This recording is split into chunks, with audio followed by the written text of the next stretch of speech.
Jemaat yang dikasihi oleh Tuhan, mari kita bangkit berdiri, kita mulai ibadah kita pada pagi hari ini.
Ibadah kita pada pagi hari ini dimulai dengan pengakuan bahwa pertolongan kita adalah datang dari pihak Tuhan, Allah pencipta langit dan bumi, Allah tempat perlindungan dan pertolongan kita, Allah yang tidak pernah meninggalkan kita, umat pilihannya.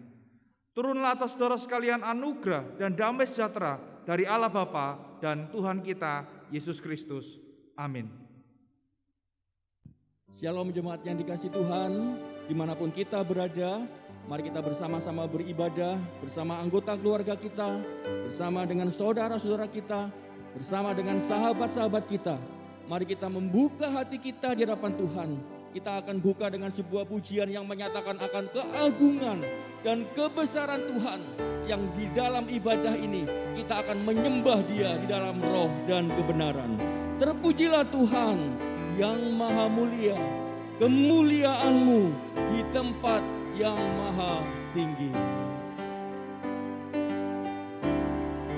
Terpujilah Tuhan yang maha mulia, kemuliaan-Mu di tempat maha tinggi. Terpujilah Tuhan yang maha mulia, kemuliaan-Mu di tempat maha tinggi.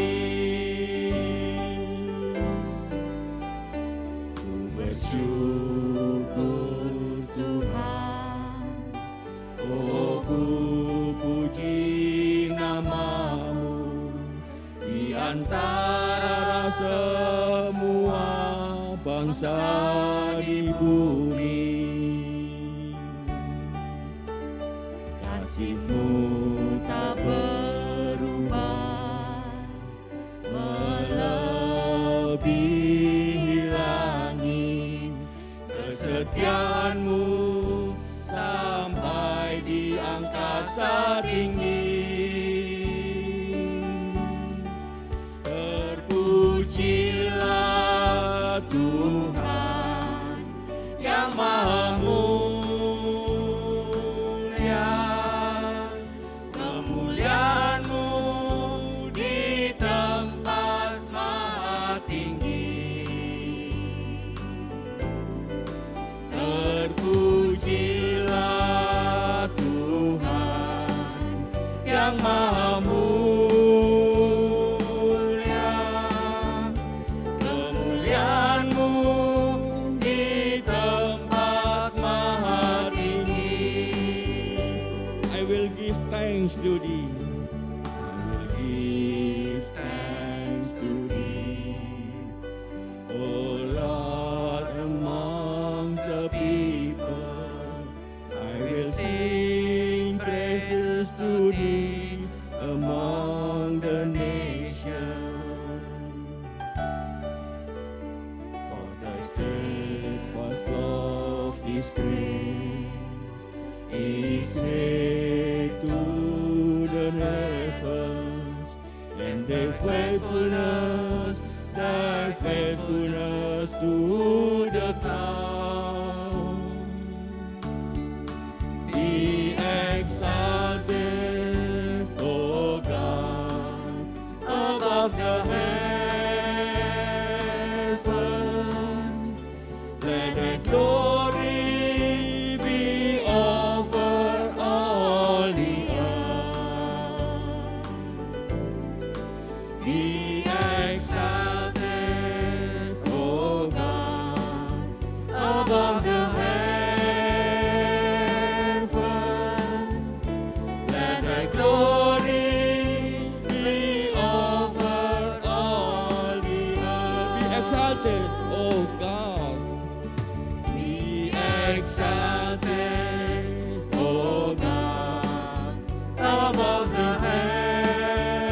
Tuhan, inilah pujian kami yang kami persembahkan di hadapan Tuhan.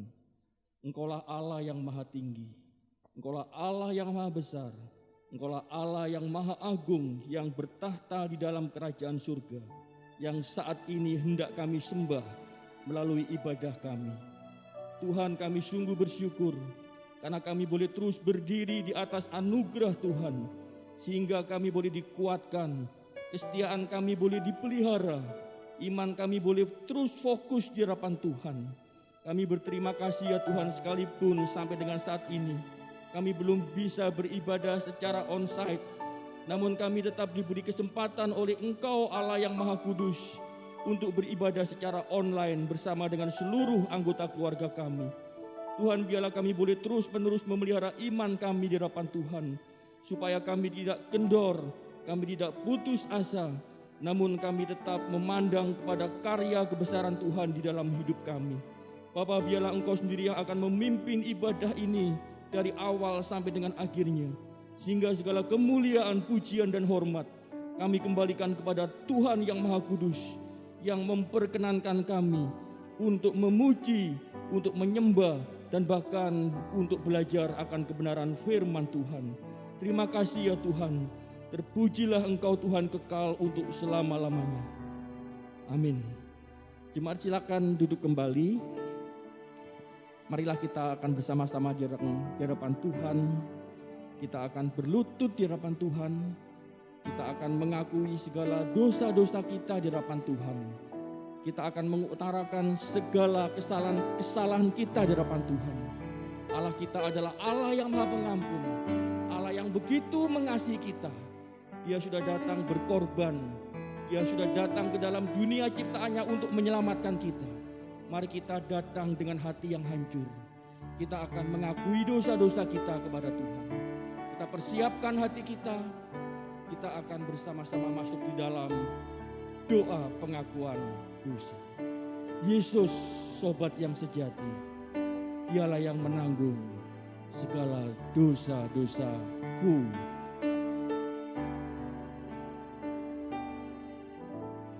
Yesus, sobat yang sejati, tanggung segala dosaku.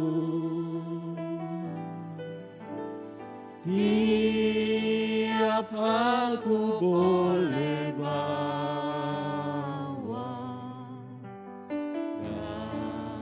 dalam doa padanya. Bila hatiku gelisah, percumalah berlelah, bersandarlah pada Yesus, berdoalah padanya. Bila ada pencobaan,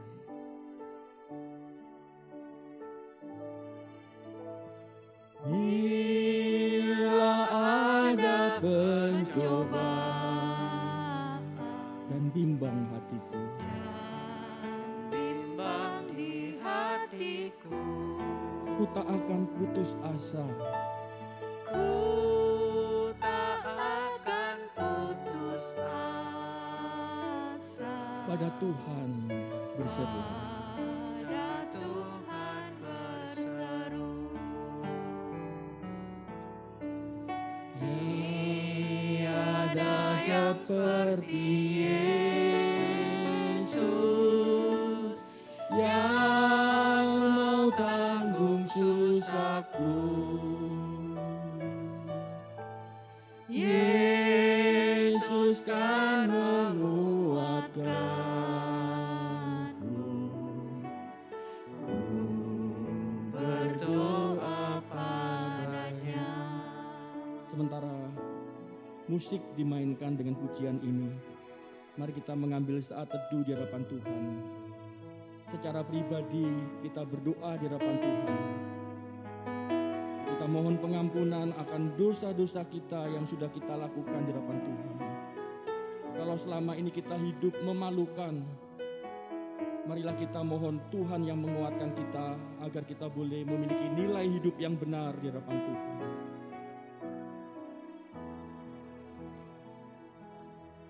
Tuhan, Kau mengetahui setiap isi hati anak-anak Tuhan yang dari tempat tinggal masing-masing mengakui dosa-dosanya, termasuk hamba-Mu yang hina ini Tuhan. Tuhan, terima kasih ya untuk karya keselamatan Tuhan yang sudah Tuhan nyatakan di atas kayu salib. Kami menyadari kami manusia berdosa Tuhan, manusia yang begitu hina, yang seharusnya mendapatkan upah maut. Namun karena kasih-Mu Tuhan, Engkau telah menebus kami, Engkau telah menyucikan kami. Di dalam kehidupan kami sebagai orang Kristen kadangkala kami mendukakan Engkau Tuhan. Di dalam kehidupan kami sebagai anak-anak Tuhan, sebagai hamba Tuhan, sebagai pelayan Tuhan, seringkali kami mendukakan Engkau.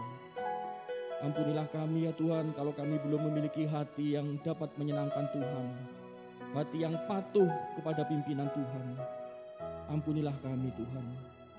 Biarlah doa ini merupakan janji kami di hadapan Tuhan untuk kami semakin hidup taat kepada Tuhan. Terima kasih ya Tuhan untuk kesabaran-Mu. Terima kasih untuk kasih-Mu. Terima kasih untuk pengampunan yang sudah Tuhan anugerahkan di dalam hidup kami. Inilah doa pengakuan dosa kami Tuhan yang kami sampaikan kepada Tuhan. Mari kita bersama-sama bangkit berdiri. Kita akan pujikan pujian ini, bait yang ketiga. Adakah hatimu susah?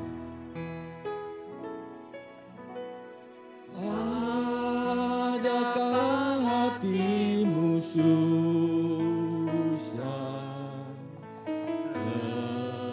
Lelah karena beban berat. Yesuslah penolong kita. Berdoalah padanya. Walau kawan tinggalkanmu, datanglah kepadanya. Dan di dalam pelukannya,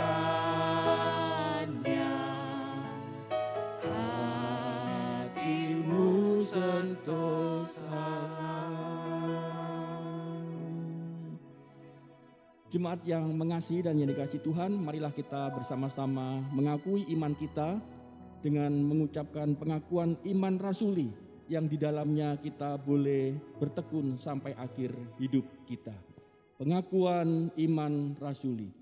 Aku percaya kepada Allah, Bapa yang Maha Kuasa, Khalik langit dan bumi, dan kepada Yesus Kristus, Anaknya yang tunggal Tuhan kita, yang dikandung dari Roh Kudus, lahir dari anak darah Maria, yang menderita sengsara di bawah pemerintahan Pontius Pilatus, disalibkan, mati dan dikuburkan, turun ke dalam kerajaan maut.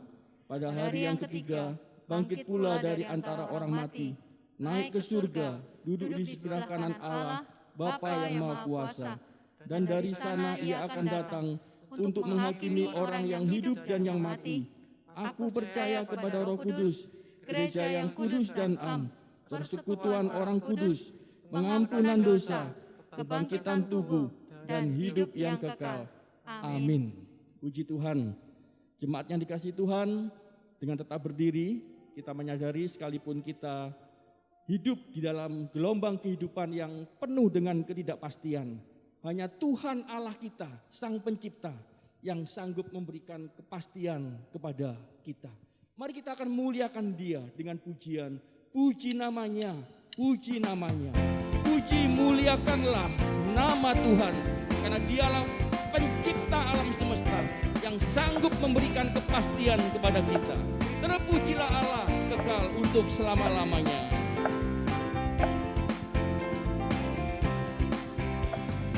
Terpujilah nama Allah di tempat yang tinggi, yang kudus Yesus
namanya, puji namanya, puji muliakan namanya.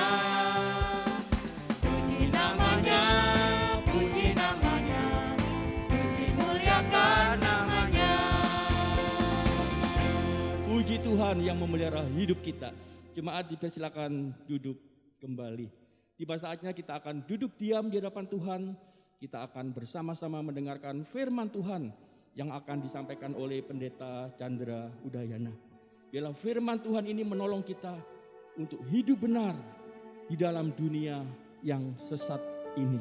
Biarlah kita boleh terus memiliki hati yang ingin belajar dan rindu akan kebenaran firman Tuhan. Kita sambut hamba Tuhan yang dipercaya oleh hamba Tuhan untuk memberitakan kebenaran firman Tuhan. Firman-Mu berkata, Kau besertaku. Maka kuat roh dan jiwaku. Tangan-Mu Tuhan selalu kunantikan. Di setiap langkah aku percaya.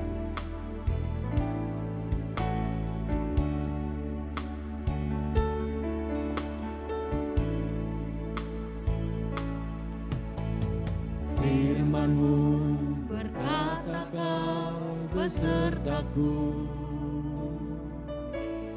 maka kuat roh dan jiwaku. Tangan-Mu Tuhan selalu kunantikan. Di setiap langkahku percaya. Dengan sayap-Mu ku akan terbang tinggi di tengah badai hidup. Ku tak menyerah, Kau kekuatan dan perlindungan bagiku, pertolonganku di tempat maha tinggi. Ku mengangkat tanganku, aku berserah. Kau ku nantikan, Kau yang ku sembah, Yesusku,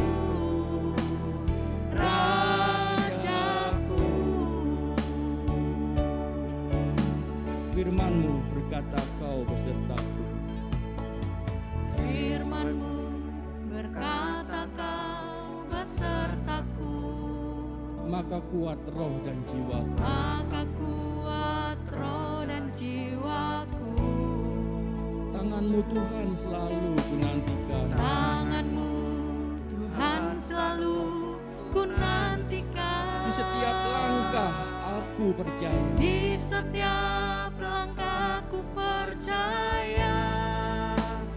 Dengan sayap-Mu ku akan terbang tinggi di tengah badai hidup.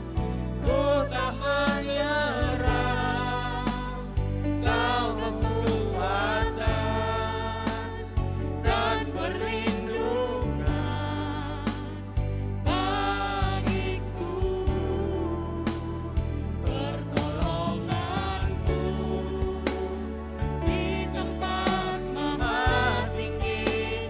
Ku mengangkat tanganku, aku berserah. Kau menantikan, Kau yang ku sembah, Yesusku,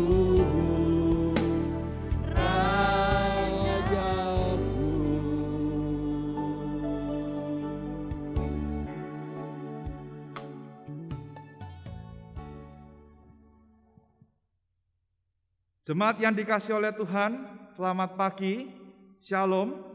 Kita bersyukur hari ini kita boleh bersama-sama hadir di dalam ibadah. Tidak terasa hari ini adalah minggu pertama di bulan Februari. Itu berarti kita sudah dipimpin oleh Tuhan melewati 1 bulan lebih di tahun-tahun yang sulit ini. Hari ini tema khotbah saya adalah kala gempuran pencobaan menyerang. Saya berikan judul yaitu kala gempuran pencobaan menyerang. Firman Tuhan terambil dari Injil Markus pasal yang pertama, ayat yang ke-12 sampai dengan ayat yang ke-13. Mari sebelum kita membaca dan merenungkan firman Tuhan, kita berdoa terlebih dahulu. Bapa yang baik, Bapa yang senantiasa memelihara dan menyertai kami, Bapa yang tidak pernah meninggalkan kami. Hari ini kami bersyukur jikalau Tuhan boleh memimpin kehidupan kami, sehingga kami boleh melewati 1 bulan di dalam tahun 2021 ini. Tuhan, di minggu pertama bulan Februari ini, kami mau bersama-sama belajar kebenaran firman Tuhan. Oleh karena itu, kami mohon kiranya Tuhan menuntun kami, memimpin kami, memberikan hikmat supaya kami boleh mengerti setiap bagian yang akan kami baca dan kami renungkan bersama-sama. Dan biarlah melalui firman ini ya Tuhan, sekali lagi kami boleh diteguhkan, iman kami boleh dikuatkan untuk melalui hari-hari yang masih Tuhan percayakan kepada setiap kami. Dengar doa kami, di dalam nama Tuhan Yesus kami berdoa. Amin. Bapak Ibu Saudara yang dikasihi oleh Tuhan, mari kita melihat Injil Markus pasal yang pertama, ayat yang ke-12 sampai dengan ayat yang ke-13. Saya akan membacakan bagi kita semua, demikian bunyi firman Tuhan. Segera sesudah itu, Roh memimpin dia ke padang gurun. Di padang gurun itu ia tinggal 40 hari lamanya dicobai oleh iblis. Ia berada di sana di antara binatang-binatang liar dan malaikat-malaikat melayani dia. Saya ulangi sekali lagi. Segera sesudah itu Roh memimpin dia ke padang gurun. Di padang gurun itu ia tinggal 40 hari lamanya dicobai oleh iblis. Ia berada di sana di antara binatang-binatang liar dan malaikat-malaikat melayani dia. Amin. Sampai demikian jauh pembacaan firman Tuhan. Selamat dan berbahagia bagi setiap kita yang membaca, merenungkan, terlebih bagi kita yang melakukan firman Tuhan dalam kehidupan kita sehari-hari. Bapak Ibu Saudara yang dikasihi oleh Tuhan, saya akan memulai khotbah saya pada pagi hari ini dengan mengatakan sebuah istilah yang mungkin Bapak Ibu Saudara telah ketahui istilah ini artinya apa. Istilah ini adalah sudah jatuh tertimpa tangga. Kalau boleh saya bertanya, menurut Bapak Ibu, istilah ini berarti apa, Bapak? Ada yang ngomong ngenes, begitu ya. Ada yang mungkin menjawab apes, gitu. Saya rasa kita semua sepakat bahwa istilah ini menunjukkan sesuatu yang tidak baik di dalam kehidupan kita. Bapak Ibu, ketika saya mempersiapkan khotbah ini, saya membaca sebuah berita dari kumparan.com. Dikisahkan ada seorang pria yang bernama Maulana. Di dalam akun TikToknya, ia menceritakan kisah tragis yang ia alami. Dan kisah itu dimuat pada tanggal 13 Januari 2021 ini.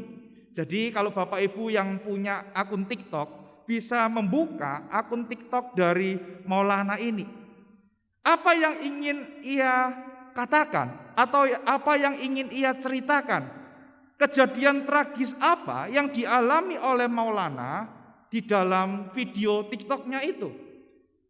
Bapak Ibu Saudara yang dikasihi oleh Tuhan, di dalam videonya Maulana itu memberikan judul derita tiada akhir. Derita apa yang dialami oleh Maulana itu? Yang pertama, melalui videonya diceritakan bahwa Maulana itu sedang mengalami sebuah bencana alam. Kita tahu semua bahwa beberapa waktu yang lalu Indonesia sedang mengalami bencana alam. Dan salah satu bencana alam itu adalah apa? Banjir yang terjadi di Kalimantan Selatan. Dan Maulana itu menjadi salah satu korban dari banjir yang terjadi. Kalau Bapak Ibu perhatikan video TikToknya, Maulana itu sedang berjalan di tengah-tengah banjir itu yang tingginya sepinggang bersama dengan teman-temannya. Tetapi,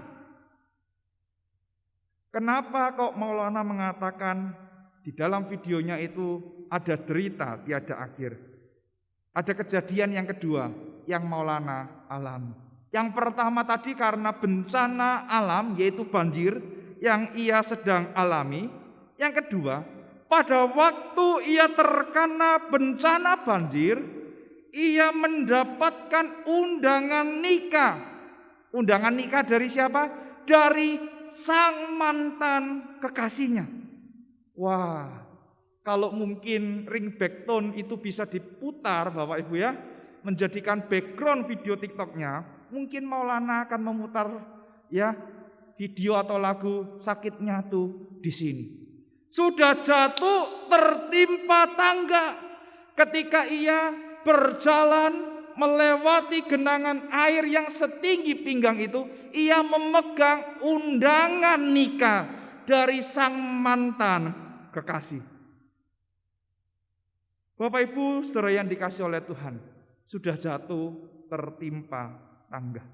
Ada kalanya di dalam kehidupan kita, pencobaan itu datang menyerang seperti senapan mesin yang pelurunya itu menyerang setiap kita, tiada henti.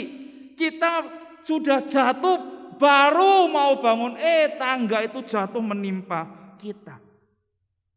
Dan kita perlu sebuah usaha yang keras, sebuah daya yang keras untuk bangkit dari kejatuhan itu. Dan hari ini kita belajar bagaimana seharusnya kita sebagai orang percaya melihat pencobaan-pencobaan yang mungkin datang dalam hidup kita itu dari sudut pandang perspektif yang benar. Kalau gitu perspektif yang benar itu adalah perspektif yang seperti apa? Perspektif yang benar itu adalah perspektif yang seperti apa Pak Chandra? Bapak Ibu mari kita lihat. Yang pertama, di dalam ayat yang ke-12 kita mendapati bahwa pimpinan Tuhan itu tidak pernah salah di dalam kehidupan kita. Kalau kita membaca di dalam ayat 12 dikatakan apa? Segera sesudah. Di dalam beberapa terjemahan bahasa Inggris diterjemahkan dengan immediately, artinya segera sesudah itu. Dan ini merupakan ciri dari tulisan Markus menurut beberapa orang penafsir. Segera sesudah apa? Segera sesudah Yesus dibaptis oleh Yohanes, Roh itu memimpin dia ke padang gurun. Bapak Ibu, ketika kita membaca hal ini, apakah ada curiosity atau rasa penasaran? Loh, kok Tuhan itu memimpin kepada sesuatu yang dalam tanda petik tidak baik? Kenapa saya mengatakan demikian? Karena di padang gurun kita tahu di ayat yang ke-13 Yesus dicobai oleh iblis. Dan apa yang ada di dalam pikiran kita ketika kita membaca bagian ini? Saya yakin ada pertanyaan kok mungkin, apakah mungkin, kok aneh, itu muncul dalam pikiran kita. Kenapa? Karena pimpinan Tuhan dan pencobaan itu adalah sesuatu yang nampaknya berlawanan. Pimpinan Tuhan itu adalah sesuatu yang positif, tetapi pencobaan itu adalah sesuatu yang negatif. Dan seringkali kita menarik sebuah kesimpulan bahwa Tuhan tidak pernah sekali-kali memimpin kita atau menjerumuskan kita. Ya, itu yang mungkin terjadi di dalam pemikiran kita ketika kita membaca bagian ini. Bapak Ibu yang dikasih oleh Tuhan, apakah memang benar Tuhan itu memimpin kita untuk masuk ke dalam pencobaan? Mari kita lihat, apakah memang bagian ini mengatakan demikian? Dari mana kita tahu? Coba kita pelajari kata memimpin itu. Dikatakan segera sesudah itu Roh memimpin dia ke padang gurun. Bapak Ibu yang dikasih oleh Tuhan, kata Yunani yang dipakai oleh Markus untuk menuliskan kata memimpin ini adalah kata ekbalein, berasal dari kata ekbalo. Dan kalau kita membandingkan dengan tulisan Injil Matius dan Injil Lukas, maka Matius dan Lukas itu menulis dengan kata yang berbeda. Maka kalau kita melihat di dalam terjemahan RLAI, Matius diterjemahkan dengan memimpin, demikian juga dengan Lukas. Karena memang kata Yunaninya itu berarti demikian. Di dalam Injil Markus digunakan kata anago. Di dalam Injil Lukas digunakan kata ago yang berarti memimpin atau lead. Tetapi kalau kita melihat kata ekbalo yang digunakan di dalam Injil Markus ini tidaklah bisa diartikan seperti demikian. Bapak Ibu Saudara yang dikasih oleh Tuhan, kata ekbalo ini memiliki konotasi yang sedikit keras. Artinya apa? Kata ini mengandung unsur kekerasan. Loh, apa maksudnya lagi? Sudah memimpin itu kok kurang tepat, ini katanya mengandung kekerasan. Coba Bapak Ibu kita lihat ya. Injil Markus pasal yang pertama ini kita dapat melihat bahwa konteksnya itu adalah Markus ingin memperkenalkan pelayanan dari Tuhan Yesus. Di sana Yesus dibaptis oleh Yohanes, setelah itu Yesus dicobai di padang gurun, dan 14 Yesus itu tampil di dalam pelayanannya di Galilea. Yesus memulai pelayanannya. Jadi kalau kita melihat ya, perikop ini, kenapa Markus menggunakan kata ekbalo? Karena penulis yaitu Markus ingin menunjukkan bahwa di dalam pelayanannya Yesus akan mengkonfrontasi, Yesus akan melawan dari setan itu. Karena kita tahu ya, salah satu pergumulan yang terbesar itu adalah kita dicobai oleh iblis atau setan itu. Iblis dikatakan di dalam kitab Ibrani seperti apa? Singa yang mengaum-ngaum, yang senantiasa siap untuk menerkam kita. Oleh karena itu kita harus waspada, Bapak Ibu. Bapak Ibu yang dikasih oleh Tuhan, ketika kita melihat Yesus di dalam bagian ini diutus oleh Tuhan untuk berkonfrontasi dengan setan, kita akan mempelajari bahwa di dalam setiap detail kehidupan kita percaya bahwa pimpinan Tuhan itu tidak pernah bersalah. Di dalam setiap detail kehidupan kita ada agenda Tuhan, ada rencana Tuhan. Dan kita harus ingat bahwa sebenarnya hidup kita ini bukan berbicara tentang kita. Hidup kita ini adalah milik Tuhan, dan kita harus menjalankan misi milik Tuhan. Kita harus mewujudkan misi Allah di dalam kehidupan setiap kita. Oleh karena itu Bapak Ibu, kalau kita melihat konteks hidup kita yang berbeda-beda, maka Tuhan sedang ingin memakai kita untuk menjadi perpanjangan tangannya di dalam menggenapkan pekerjaannya. Manusia yang terbatas ini tidak dapat menyelami rencana Allah. Kenapa aku harus berjalan ke sini? Kenapa aku harus mengalami ini? Tuhan, itu tidak enak. Tetapi kalau kita melihat ke belakang, setelah kita melewati itu, semuanya ini, maka kita bisa tahu bahwa sebenarnya ada maksud dan tujuan Tuhan di balik semuanya itu. Oleh karena itu tugas kita hanyalah apa? Berjalan dan melangkah di dalam ketaatan. Bapak Ibu Saudara yang dikasih oleh Tuhan, ada seseorang yang mengatakan demikian. Bapak dulu sebelum masuk ke seminari, Bapak kuliah dulu atau langsung masuk ke seminari? Saya mengatakan, saya kuliah dulu. Oh, Bapak alumni mana? Saya alumni Universitas Kristen Petra. Bapak ngambil apa di Universitas Kristen Petra? Saya ngambil teknik elektro. Nah terus sekarang Bapak masuk ke teologi, pelajaran elektronya lupa berarti ya? Ya saya enggak lupa lah ya, masih ingat-ingat ada 2 jenis transistor, NPN sama PNP gitu kan. Cuma ngitungnya yang lupa. Berapa arus yang masuk melewati ini, berapa yang arus yang keluar kalau tipe ini, ya. Ada jenis IC macam-macam, saya enggak lupa gitu ya. Terus kemudian yang saya paling ingat adalah rangkaian listrik, Bapak Ibu. Kenapa? Karena waktu itu saya mengulang rangkaian listrik yang pertama, ya. Jadi ada V sama dengan I kali R, ya, rangkaian seri, rangkaian paralel. Apakah ada gunanya? Iya, Bapak Ibu. Gunanya apa? Nah, anak-anak SMP beberapa waktu yang lalu ya kontak saya, Pak Chandra bisa tolong saya enggak ngerjakan ini? Ya, berapa arus yang ada di resistor ini?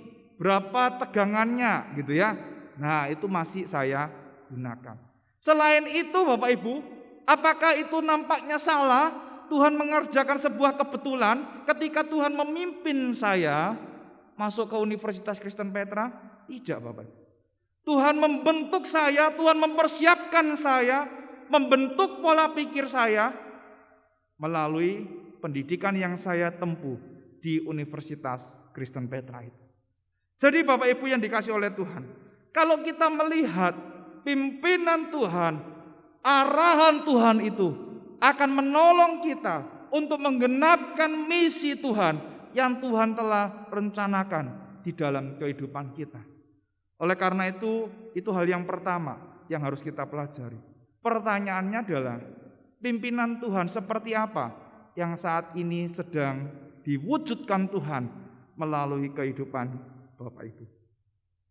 Hal apa yang sedang diarahkan oleh Tuhan di dalam kehidupan Bapak Ibu? Mari kita belajar untuk mengerti, sekalipun memang kita tidak bisa menyelami sepenuhnya.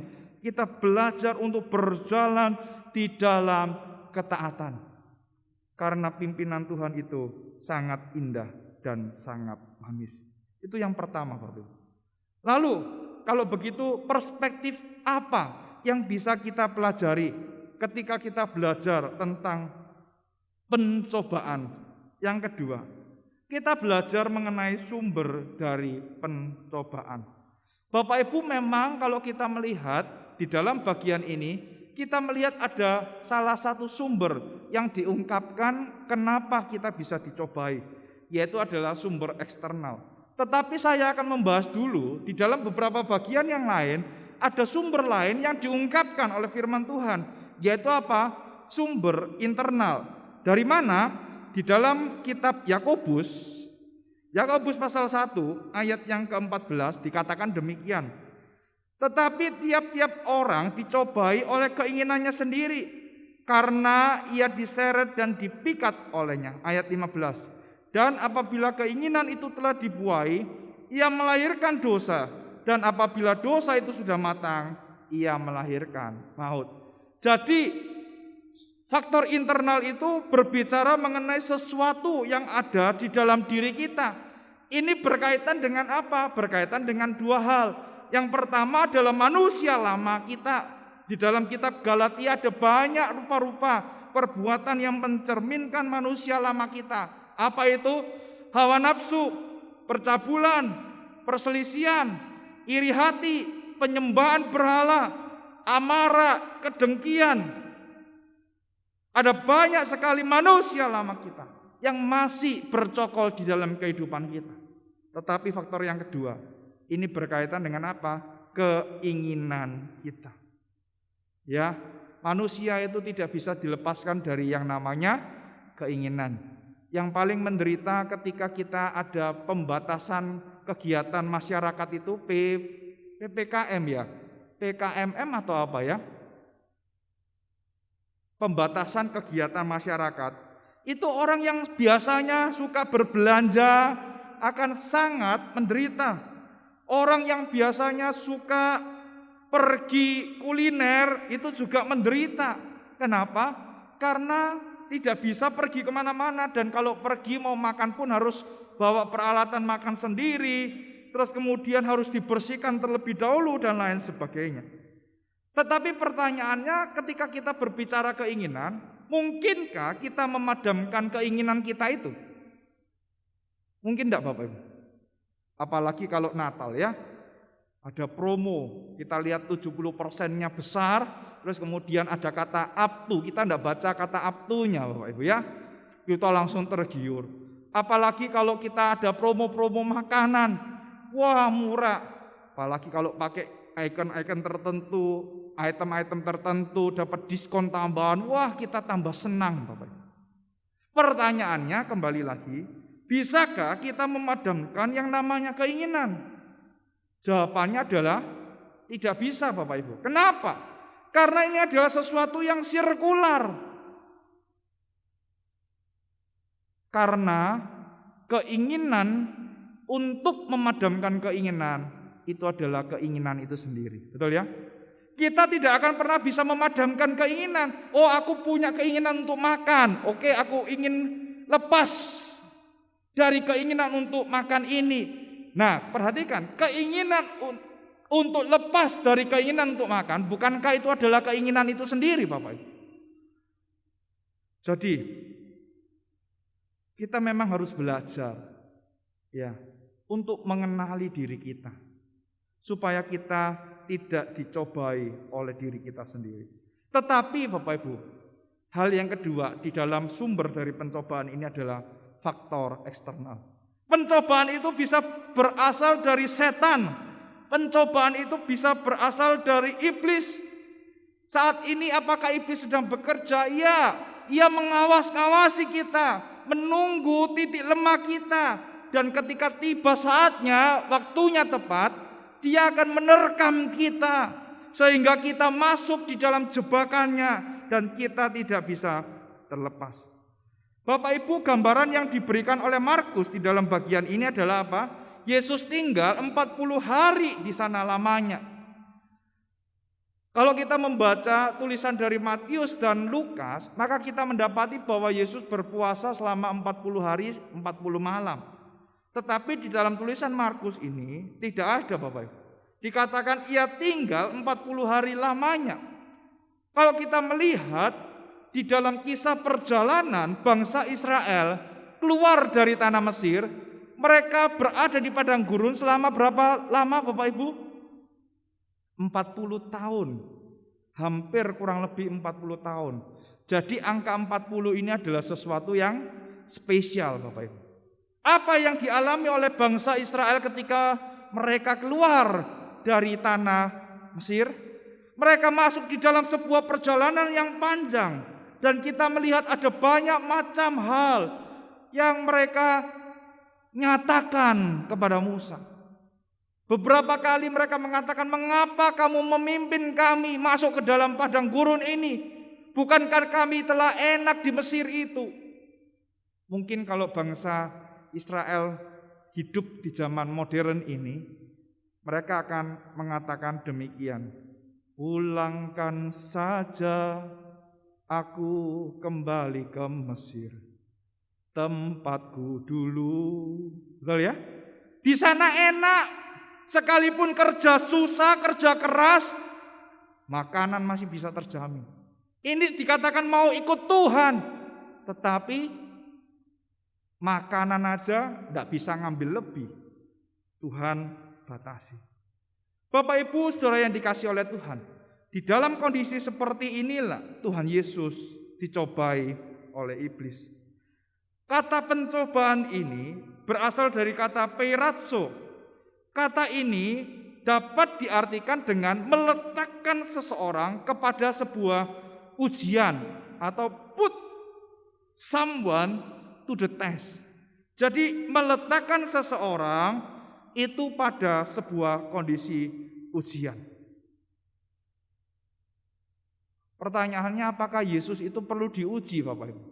Ya, kok kenapa Markus itu mencatatkan bagian ini? Apakah memang Yesus itu kurang qualified? Maafkan kalau saya mengatakan seperti itu, sehingga Yesus perlu diuji. Tidak Bapak Ibu. Apa yang dialami oleh Yesus itu menunjukkan bahwa hal itu bisa kita alami juga. Sebagai manusia, Yesus juga bisa dicobai. Tetapi Ibrani dengan jelas mengatakan bahwa ia dicobai tetapi ia tidak berdosa. Dan kita diharapkan belajar setelah kita ditebus oleh Yesus, maka kita bisa mengalami kemenangan demi kemenangan di dalam pencobaan kehidupan ini, Bapak Ibu. Kita mengalami kemenangan demi kemenangan di dalam pencobaan yang hadir di dalam kehidupan Yesus, di dalam kehidupan kita. Sehingga apa? Kita bisa mengikut Tuhan, kita bisa melayani Tuhan dengan sungguh-sungguh. Lalu pertanyaannya adalah bagaimana caranya kita dijauhkan dari pencobaan itu? Bapak Ibu, ada beberapa hal. Yang pertama adalah mari kita mengenali diri kita. Ya. Kita sendiri yang tahu apa kelemahan kita dan apa kelebihan kita. Dengan mengetahui kelemahan kita, maka kita bisa mencegah. Kita dapat mencegah hal-hal yang membuat kita terjebak, terkungkung di dalam pencobaan itu. Misalnya, ya, ada seseorang yang mengatakan kepada saya, "Pak, kalau saya stres, ya, saya tuh bingung, Pak, enggak tahu. Pikirannya itu, ya, wis bukanya situs yang aneh-aneh, gitu ya, situs-situs dewasa begitu. Gimana ya, Pak, cara melepaskannya?" Ya, tidak bisa hanya di dalam nama Tuhan Yesus, gitu ya. Aku tengking semuanya, itu enggak bisa. Bukan hanya itu, Bapak Ibu. Kita perlu mengenali diri. Kapan saat-saat kita itu lemah. Dan di dalam hal apa ketika kita lemah, kita mencari untuk melampiaskan itu. Sehingga kita bisa terhindar atau terlepas dari pencobaan. Misalnya kita sukanya main game gitu ya. Anak-anak remaja, pemuda sekarang itu kan tidak bisa lepas dari gadgetnya. Apakah mereka belajar? Enggak. Apa yang mereka lakukan? Main game ML, Mobile Legends. Terus kemudian main apa? Among Us gitu kan. Adanya awas dia imposter gitu kan. Terus ditambah lagi apa? Kalau anak-anak kecil ya, SD, kelas 6, kelas 5 mainnya apa? Roblox. Salah enggak? Enggak salah main game. Tetapi kalau kita sampai diikat oleh game itu yang salah. Lalu pertanyaannya, mau ulangan belajar enggak? Gampang. Ulangan sekarang kan di rumah, Pak. Gurunya ya enggak tahu kita ngerjakannya buka buku atau tidak gitu kan. Tenang aja, enggak usah belajar. Pakai sistem kebut semalam gitu kan. Kalau dulu zaman saya waktu mau ujian itu ya, kita selalu menggoda teman-teman gini. Sudah belajar belum? Belum. Gimana caranya? Gampang. Beli aja roti hafalannya Doraemon. Bapak Ibu pernah lihat ya film Doraemon, ada roti hafalan gitu ya. Roti itu Bapak Ibu ditempelkan di kertas tempat materi pelajaran itu, terus dimakan dan akhirnya materi itu hafal. Apakah seperti itu? Enggak, Bapak Ibu. Ya, kita tahu, waktunya mau ujian. Kita stop dulu, kita tahan dulu, kita enggak main game gitu ya. Setelah itu, setelah lewat ujian, kita bisa main game. Tidak apa-apa. Kita kenali diri kita kenali kelemahan kita, dan belajar untuk berkata tidak, Bapak Ibu. Kalau kita tidak pernah belajar untuk berkata tidak, maka selamanya kita tidak akan pernah lepas dari pencobaan itu. Yang kedua, mari kita miliki relasi yang intim dengan Tuhan melalui saat teduh, membaca firman, dan berdoa. Bapak Ibu percaya bahwa firman Tuhan itu dapat menjagai kehidupan kita? Saya percaya, Bapak Ibu. Ketika kita ingin melangkah, kita ingin mengambil keputusan, apakah memang ini benar sesuai dengan kehendak Tuhan atau tidak, maka Tuhan itu bekerja melalui firman Tuhan yang kita baca dan kita renungkan. Bukan kita asal kutip ayat, tetapi kita cerna dalam-dalam apakah memang benar ini adalah pimpinan Tuhan. Dan ketika kita tahu, maka kita berani untuk melangkah, Bapak Ibu. Kalau kita tidak pernah memiliki relasi yang intim, apa yang akan memimpin engkau dan saya ketika menghadapi pencobaan? Kalau kita membaca di dalam Injil Matius, Matius menekankan mengenai kemenangan yang dialami oleh Yesus. Iblis juga mengutip firman Tuhan. Tetapi Yesus bukan sekedar mengutip, karena dia tahu apa yang Tuhan inginkan di dalam kehidupannya. Dia tahu firman Tuhan itu berbicara seperti apa. Oleh karena itu Bapak Ibu, di dalam masa-masa sulit ini, di dalam masa-masa pandemi ini, jangan jauhkan dirimu dari saat teduh, membaca firman, dan berdoa. Dan yang ketiga Bapak Ibu, jangan terlalu percaya diri berlebihan. Enggak, wis toh percaya aku. Aku enggak mungkin jatuh ke dalam pencobaan. Ingat Bapak Ibu, kita hidup di dalam konteks kejatuhan dosa. Siapapun bisa jatuh, termasuk dengan para hamba Tuhan. Oleh karena itu para hamba Tuhan harus hati-hati juga. Setiap kita anak-anak Tuhan harus hati-hati. Karena tidak ada yang imun dari pencobaan ini. Kita hidup di dalam konteks dunia yang sudah jatuh di dalam dosa. Oleh karena itu kita harus ingat, dosa selalu ingin menawan kita, ingin menarik kita. Oleh karena itu Bapak Ibu, jangan terlalu pongah dan jangan terlalu percaya diri dengan mengatakan, tidak mungkinlah aku jatuh lagi. Tidak mungkin. Hal itu yang bisa membuat kita jatuh. Ketika kita mengatakan tidak mungkin, itu sudah langkah pertama kita masuk ke dalam jebakan iblis. Dan yang terakhir Bapak Ibu, ingat bahwa pencobaan itu diizinkan oleh Tuhan untuk mendewasakan iman kita. Jadi ketika kita menghadapi pencobaan, ya, mari kita belajar melaluinya bersama-sama dengan Tuhan.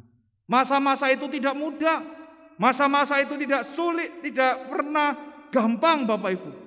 Tetapi kita percaya bahwa Tuhan akan memimpin dan menolong kita. Bapak Ibu, beberapa waktu yang lalu saya mendengarkan kata sambutan yang disampaikan oleh Pendeta Martus Maleaki ketika beliau ditunjuk sebagai rektor STT Saat periode yang lalu. Beliau mengatakan bahwa di tengah-tengah persaingan STT yang begitu banyak, Saat itu tidak menarik biaya untuk kuliah.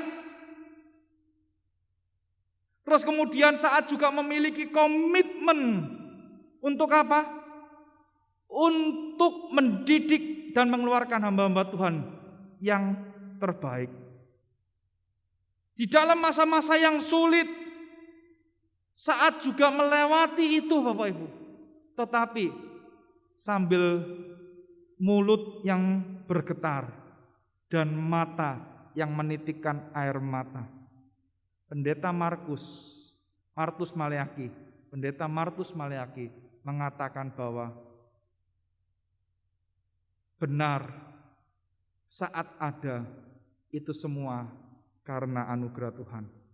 Anugerah Tuhan tidak berarti bahwa kita tidak boleh melewati masa-masa sulit, tidak. Tetapi justru melalui masa-masa sulit itulah kita semakin melihat Tuhan Allah kita. Di masa-masa sulit ini kita percaya bahwa kita akan semakin bergantung kepada Dia. Bapak Ibu, bagaimana dengan respon kita saat ini? Setelah kita mendengarkan firman Tuhan, apa yang menjadi komitmen kita? Ingat bahwa kita tidak imun terhadap yang namanya pencobaan.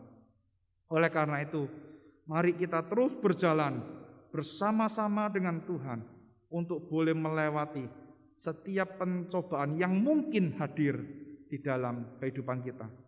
Dan biarlah firman Tuhan yang telah ditanamkan dalam hidup kita itu bekerja dengan sungguh-sungguh dan luar biasa, sehingga melaluinya kita boleh menjadi pemenang.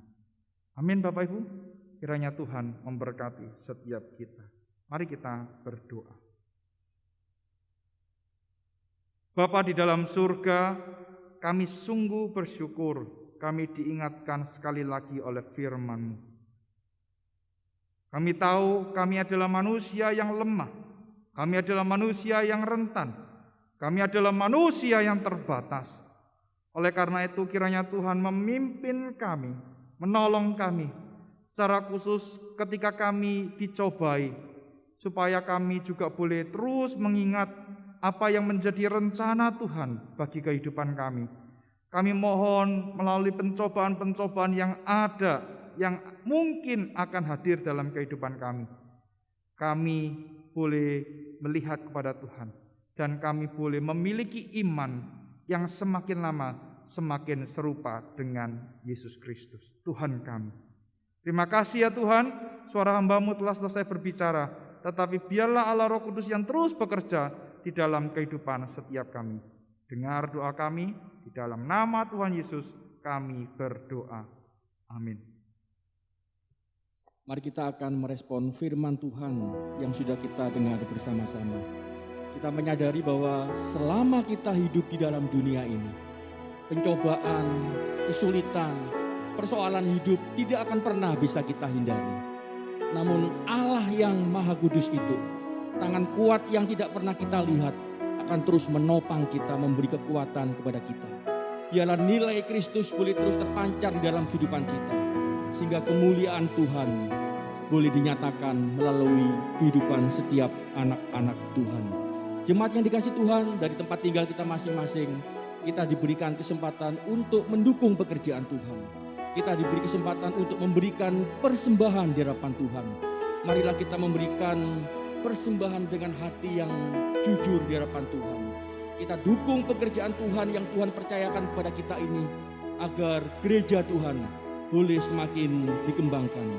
Injil boleh terus disebarkan, sehingga banyak orang yang boleh dimenangkan bagi Tuhan. Ajarku memahami semua yang Kau ingini ya Tuhan, agar hidupku puaskan hati-Mu. Biarlah pujian ini boleh menghantarkan kita di dalam kita memberikan persembahan kita di hadapan Tuhan.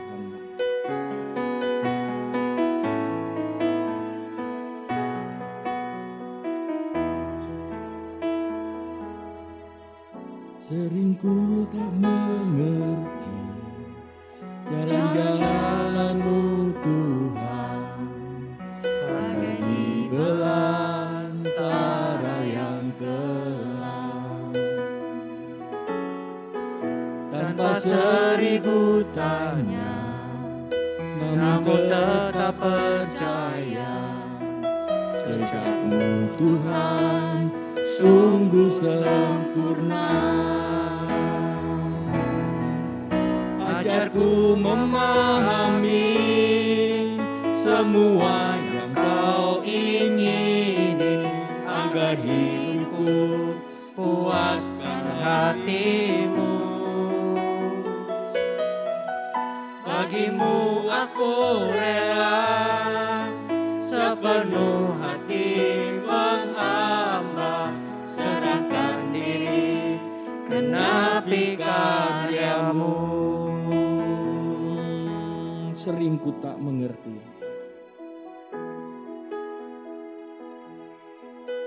sering ku tak mengerti jalan-jalan-Mu Tuhan, bagai di belantara yang kelam.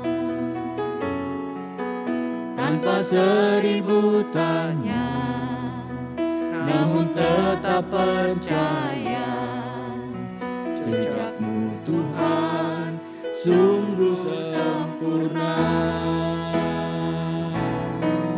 Ajarku memahami semua yang Kau ingini, agar hidupku puaskan hati-Mu. Bagi-Mu aku rela sepenuh hati menghamba, serahkan diri genapi karya-Mu. Ajarku memahami semua yang Kau ingini, agar hidupku puaskan hati-Mu. Bagi-Mu aku hati menghamba, serahkan diri genapi Karyamu, serahkan diri, genapi karyamu. serahkan diri genapi karyamu.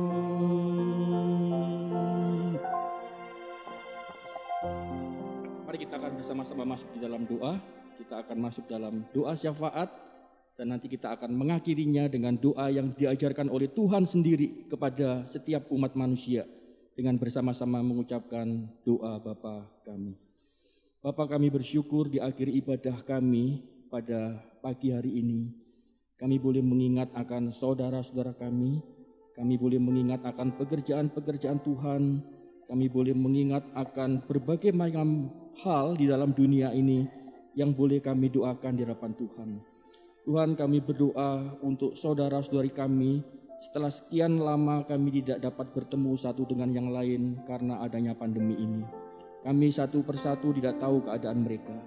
Namun melalui doa syafaat kami di Tuhan pada pagi hari ini, kami mau mendoakan untuk setiap jemaat yang mengalami kesulitan dari ekonomi mereka. Mereka harus kehilangan pekerjaan mereka karena pandemi. Mereka harus kehilangan mata pencaharian mereka karena adanya pandemi ini. Tuhan kiranya boleh menolong mereka untuk terus dikuatkan.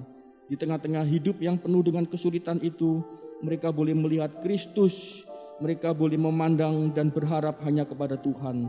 Kami juga menyerahkan Tuhan, mungkin di antara jemaat-jemaat kami ada yang mengalami kelemahan tubuh. Mereka sakit Tuhan, tolong Engkau melawat mereka Tuhan, berikan kekuatan kepada mereka, agar mereka juga hanya bersandar dan berharap kepada Tuhan. Di tengah-tengah sakitnya mereka boleh terus berseru kepada Tuhan, memuji Tuhan dan mengagungkan Tuhan. Terima kasih ya Tuhan untuk kebaikan-Mu kepada jemaat-jemaat yang Engkau sendiri yang memeliharanya, Engkau sendiri yang telah memberkatinya. Bapa di surga, kami juga berdoa mengingat akan pekerjaan Tuhan yang Tuhan percayakan kepada kami di Gereja Kalam Kudus Kupang Jaya ini. Kami berdoa untuk para majelis-majelis baru yang akan terbentuk, terpilih. Biarlah mereka boleh diberkati oleh Tuhan. Mereka diberikan hati yang sungguh-sungguh mau bekerja bagi Tuhan. Mereka boleh sehati bukan hanya dengan hamba Tuhan, tetapi juga dengan seluruh jemaat untuk membangun, menggarap pekerjaan Tuhan yang Tuhan percayakan kepada kami. Bapa yang ada di surga, kami juga berdoa Tuhan untuk kepercayaan Tuhan yang mempercayakan sebuah sekolah kepada kami untuk kami olah. Saat ini proses belajar dan mengajar dilakukan secara online. Biarlah itu tidak mengurangi kualitas daripada para siswa kami untuk belajar ya Tuhan. Tidak mengurangi mutu pelajaran yang diajarkan kepada para siswa-siswi kami. Sehingga di tengah-tengah mereka belajar secara sekuler, mereka juga boleh diajarkan bahwa Allah Sang Pencipta alam semesta yang memiliki hidup mereka, yang mengatur dan memimpin hidup mereka. Biarlah sekolah Kalam Kudus ini boleh menjadi berkat Tuhan, boleh menjawab panggilan Tuhan terhadap orang-orang yang belum percaya untuk mengenal Injil dan mereka boleh percaya kepada Tuhan. Bapa di surga, kami juga berdoa untuk bangsa dan negara kami yang pada akhir-akhir ini sering dilanda bencana alam. Bapa yang ada di surga, kami mohon Engkau mengasihani mereka yang dilanda bencana alam. Engkau memakai setiap kami yang masih aman ini untuk memiliki hati yang berbelas kasih kepada mereka, memperhatikan kebutuhan-kebutuhan mereka, menolong mereka, supaya mereka juga boleh merasakan akan kasih Allah di dalam kehidupan mereka, di tengah-tengah penderitaan mereka. Pakailah aparatur negara kami ya Tuhan, supaya mereka boleh bahu-membahu untuk membantu proses bencana alam ini, khususnya para pengungsi-pengungsi yang membutuhkan tempat tinggal, membutuhkan makanan, membutuhkan obat-obatan, upaya mereka itu semua dicukupkan oleh pemerintahan negara kami ini. Bapa, kami juga menyerahkan untuk proses vaksinasi COVID-19 yang sudah berlangsung. Biarlah Engkau boleh memberkatinya ya Tuhan, agar melalui proses vaksinasi ini penularan virus COVID-19 ini bisa dicegah, tidak semakin meluas, sehingga negara kami khususnya dan umumnya di dunia juga boleh kembali bergerak secara ekonomi dengan baik. Terima kasih ya Tuhan, kami tahu Tuhan Engkau menghendaki kami belajar dari peristiwa demi peristiwa yang terjadi ini. Biarlah kami boleh mengenal Tuhan, Sang Pencipta dunia ini yang berdaulat atas hidup manusia. Terima kasih Tuhan. Kami juga berdoa untuk persembahan kami ya Tuhan, yang sudah kami persembahkan di hadapan Tuhan. Engkau tahu ya Tuhan apa yang kami persembahkan. Biarlah Engkau boleh mengkuduskan persembahan ini Tuhan, baik yang ditransfer, baik yang dikumpulkan di rumah masing-masing. Biarlah Tuhan yang mengkuduskan dan boleh dipakai untuk memperlebar pekerjaan Tuhan melalui gereja kami. Bapa yang ada di surga, kami akan berdoa sesuai dengan doa yang Tuhan ajarkan sendiri kepada kami umat manusia. Doa Bapa kami. Bapa kami yang ada di surga, dikuduskanlah namamu, datanglah kerajaanmu, jadilah kehendak-Mu di bumi seperti di surga. Berikanlah kami pada hari ini makanan kami yang secukupnya, dan ampunilah kami akan kesalahan kami, seperti kami juga mengampuni orang yang bersalah kepada kami. Dan janganlah membawa kami ke dalam pencobaan, tetapi lepaskanlah kami daripada yang jahat, karena Engkaulah yang empunya kerajaan, dan kuasa, dan kemuliaan, sampai selama-lamanya. Amin. Jemaat yang dikasihi Tuhan, mari kita bersama-sama berdiri. Kita akan mengakhiri menutup ibadah ini dengan mengembalikan segala pujian, hormat dan kemuliaan hanya bagi Tuhan. Doksologi, setelah itu doa berkat akan disampaikan oleh Pendeta Chandra Udayana.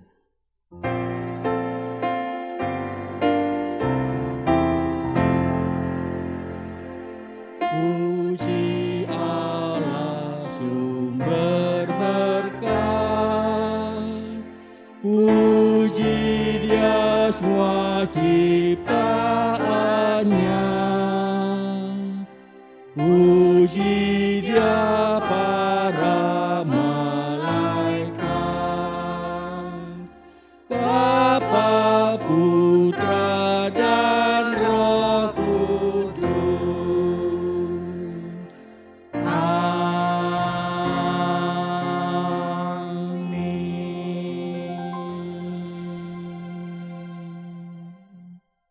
Jemaat yang dikasihi oleh Tuhan, mari dengan bangkit berdiri, kita mengakhiri ibadah kita pada pagi hari ini dan kita mengarahkan hati kita kepada Tuhan dan menerima berkat daripada Tuhan.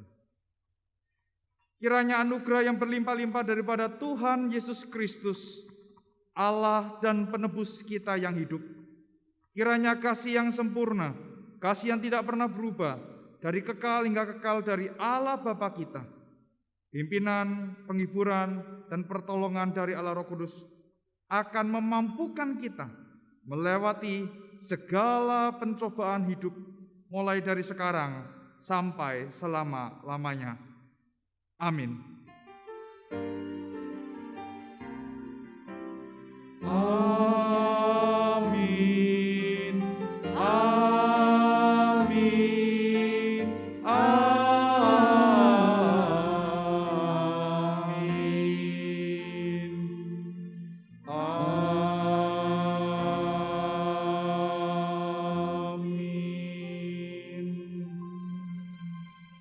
Ibadah selesai, jemaat dipersilakan duduk kembali, silakan mengambil saat teduh dan mohon kesediaannya tunggu sebentar mendengarkan beberapa warta gereja.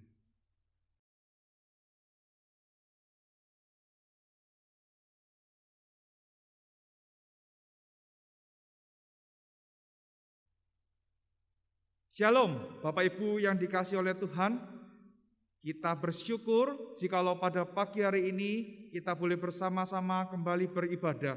Tidak terasa kita sudah memasuki bulan kedua di tahun 2021 ini.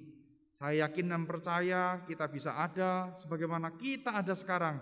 Itu semua karena anugerah Tuhan. Saya berdoa Bapak Ibu semua berada di dalam kondisi yang sehat. Tuhan selalu menyertai dan memimpin kehidupan setiap kita. Bapak Ibu yang dikasihi oleh Tuhan, pertama-tama saya juga mengucapkan terima kasih untuk Bapak Ibu yang sudah melayani di dalam ibadah pada pagi hari ini. Kiranya apa yang kita lakukan ini biarlah boleh menjadi sebuah kebenaran dan diperhitungkan sebagai sebuah kebenaran di hadapan Tuhan. Saya terus mendorong dan mengingatkan Bapak Ibu untuk boleh ikut ambil bagian di dalam setiap pembinaan yang dilakukan di masa-masa pandemi ini. Tujuannya apa? Bukan kita diasah secara intelektual saja, tetapi iman kita boleh bertumbuh di dalam pengenalan akan Tuhan. Tanpa Bapak Ibu terlibat di dalam pembinaan, persekutuan yang ada, maka Bapak Ibu tidak akan bisa menyaksikan bagaimana Tuhan bekerja di dalam kehidupan Bapak Ibu. Oleh karena itu saya mendorong Bapak Ibu untuk mengikuti pembinaan yang dilakukan melalui doa keluarga yang dibagikan setiap minggu, terus kemudian melalui PA di IG Live ataupun PA di YouTube. Demikian juga untuk persekutuan wanita, persekutuan youth, ibadah sekolah minggu yang juga diadakan di hari Minggu. Saya juga mengucapkan terima kasih untuk dukungan Bapak Ibu jemaat sekalian atas pekerjaan Tuhan di rumah Tuhan ini. Bapak Ibu, seperti yang saya telah umumkan di grup WhatsApp jemaat, gereja saat ini sedang melakukan renovasi untuk pastori. Bagi Bapak Ibu yang tergerak hatinya untuk mendukung pekerjaan Tuhan ini, bisa menghubungi saya untuk saya jelaskan apa saja yang akan dikerjakan. Bapak Ibu saudara yang dikasihi oleh Tuhan, tetap sehat, tetap semangat, ya, patuhi protokol kesehatan. Sekarang bukan 3M lagi, tetapi 5M. Kita berdoa supaya pandemi ini segera berlalu dan kita boleh beribadah seperti dahulu kala. Untuk sementara ini, perjamuan kudus kami tunda karena kita tidak mengadakan persekutuan. Dan salah satu unsur dari perjamuan kudus itu adalah persekutuan orang-orang percaya. Oleh karena itu harap Bapak Ibu bersabar dan kita boleh bersama-sama terus mendoakan supaya pandemi ini segera berlalu. Demikian saja warta hari ini. Selamat hari Minggu. Tuhan Yesus memberkati.